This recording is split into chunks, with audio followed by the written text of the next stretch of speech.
દ્વારકા જિલ્લામાં માત્ર 6% વરસાદ આજની તારીખ સુધીમાં નોંધાયો છે। 94% વરસાદની ઘટ છે।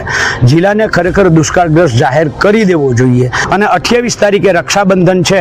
દ્વારકા જિલ્લાના ખેડૂતની, પશુપાલકની દીકરીઓ, બહેનો, માવડીઓ બધા જ ભગવાન દ્વારકાધીશને ભાઈ માની અને એમને રાખડી અર્પણ કરવા જશે।